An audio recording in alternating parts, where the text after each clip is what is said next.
తండ్రి కొడుకులు ఇద్దరు అక్కడికి పోవటం మనం గమనించాం. అంటే వీళ్ళు ఈ యొక్క దావోస్కి వెళ్ళి పెట్టుబడులు తేలేకపోవడానికి కారణం ఏంటంటే ఈరోజు అందరి మధ్యలో ఒకటే, ఈ లోకేష్ రెడ్ బుక్ పాలనే దీనికి కారణమని. ఎందుకంటే మీరు చూస్తే ఈ రాష్ట్రంలో ఎవరైనా పెట్టుబడులు పెట్టాలి అంటే ఒక ఇన్సిడెంట్ గుర్తొస్తుంది. ముంబై నుంచి ఒక జూనియర్ ఆర్టిస్ట్ని తీసుకొచ్చి ఏ విధంగా ఆవిడతో తప్పుడు కేసులు పెట్టించి జిందాల్ లాంటి పారిశ్రామికవేత్తల్ని బెదిరించి బ్లాక్మెయిల్ చేశారు. మరి ఈ విధంగా పారిశ్రామికవేత్తల్ని బెదిరించి బ్లాక్మెయిల్ చేస్తే ఈ రాష్ట్రంలో ఎవరైనా పెట్టుబడులు పెట్టడానికి వస్తారా అని నేను అడుగుతున్నా. అలాగే ఐపీఎస్ అధికారులు సీనియర్ మోస్ట్లు ఆంజనేయులు గారు, సంజయ్ గారు, ఠానా గారు, విశాల్ గున్ని లాంటి ఐపీఎస్ ఆఫీసర్ల మీద కూడా కక్ష సాధింపుగా కేసులు పెట్టి వేధిస్తే ఈ రాష్ట్రంలో ఎవరైనా పెట్టుబడులు పెట్టడానికి వస్తారా అని నేను అడుగుతున్నాను.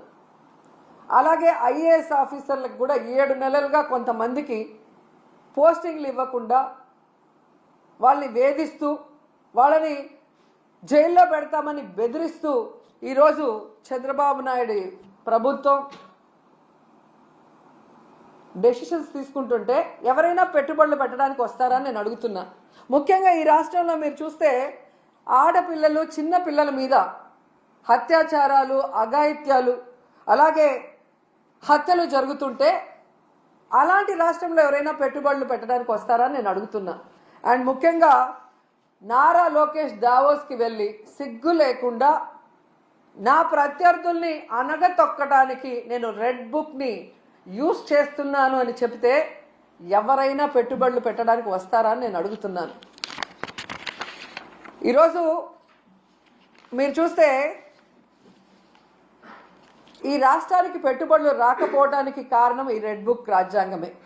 ఎందుకంటే ఎవరైనా పెట్టుబడులు పెట్టాలి అంటే ఆ రాష్ట్రంలో లా అండ్ ఆర్డర్ కరెక్ట్గా ఉండాలి, పారదర్శకమైన పరిపాలన ఉండాలి, అలాగే రోడ్డు, రైలు, ఏరోప్లేన్, అలాగే పోర్ట్స్, ఇవన్నీ కూడా అంటే ట్రాన్స్పోర్ట్ ఇది కరెక్ట్గా ఉంటేనే అక్కడ పెట్టడానికి అవకాశం ఉంటుంది. మీరు చూస్తే జగన్మోహన్ రెడ్డి గారు ముఖ్యమంత్రిగా ఉన్నప్పుడు ఇవన్నీ కూడా ఎంత చక్కగా చేశారో మీ అందరూ కూడా గమనించవచ్చు. లా అండ్ ఆర్డర్ ఏ విధంగా మెయింటైన్ చేశారు, అలాగే మీరు చూస్తే సచివాలయ వ్యవస్థతో ఎలా పారదర్శకంగా పరిపాలించారు, అలాగే ఏపీలో 3 పోర్ట్లు మచిలీపట్నం, మూలపేట, రామాయపట్నం ఏ విధంగా వర్క్స్ స్టార్ట్ చేశారు, భోగాపురం ఎయిర్పోర్ట్ ఎలా ఆల్మోస్ట్ 35% వర్క్ చేసేయటం జరిగింది, అలాగే 10 ఫిషింగ్ హార్బర్లు అన్నిటినీ కూడా తీసుకొచ్చి మీ చేతిలో పెడితే ఈరోజు మీరు ఏం చేశారు? జగనన్న పారిశ్రామికవేత్తల కోసం రెడ్ కార్పెట్ వేసి ఫ్రెండ్లీ స్టేట్గా ఇన్వెస్ట్ చేయడానికి దాన్ని ఏర్పాటు చేసి మీ చేతికిస్తే ఈరోజు మీరు రెడ్ బుక్ రాజ్యాంగం అంటూ రాష్ట్రంలో ఈరోజు లా అండ్ ఆర్డర్ లేదు, రోడ్డు పైనే నరికేస్తున్నారు మనుషుల్ని.